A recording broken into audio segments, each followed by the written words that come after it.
ભાવનગર મહારાજા કૃષ્ણકુમારસિંહજી યુનિવર્સિટીમાં કેટલાક પડતર પ્રશ્નોને લઈને એનએસયુઆઈ દ્વારા રજૂઆત કરવામાં આવી હતી। ભાવનગરની એનએસયુઆઈ દ્વારા રજૂઆત કરાઈ હતી કે યુનિવર્સિટીના મેદાન ફરતે એક ટ્રેક બનાવવો જોઈએ।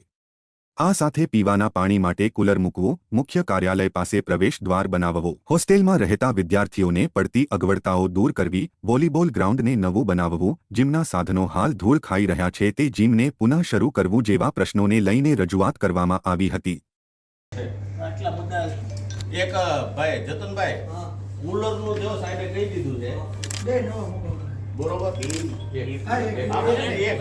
ક્યારે મુકાવી દેશો તમે આદેશ આપો કલ્પેશભાઈ બોલે કેટલા દી મેરું ટેન્ડર કરી દેવાનું છે બરોબર છે હા ઓનલાઈન આપણે પ્રોસેસ કરી આવે સાહેબ પોતાના ભંડોળમાંથી જ કરે છે એટલે એમાં કોઈ મંજૂરી નહીં ના ના સાહેબને પાવર છે કદાચ ઈ ડિપાર્ટમેન્ટ નો લખે સાહેબ કે એટલે કરી દેવું પડે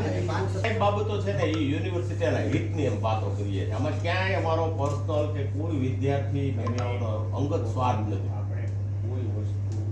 ત્યાં છે ઓલરેડી ગેટ તો છે ગેટ છે પણ નામ પતા જેવું કાંઈ નથી એક ન્યાય સાહેબ આપણે ગાડી ગેટ જેવો ગેટ બનાવી યુનિવર્સિટી માટે સારું રહે આપણા માટે બે લોકેશનમાં જ છે આમથી આવવા માટે મેઇન પ્રવેશ દ્વાર જ છે ગોકળદા ચાલે છે ને અમારી એવી ઈચ્છા છે કે એને તમે થોડોક વેગ અપાવો જે તે અધિકારીને બોલાવીને કયો ભાઈ આ ક્યાં અટક્યું છે આ સાહેબ રોડનું ટેન્ડર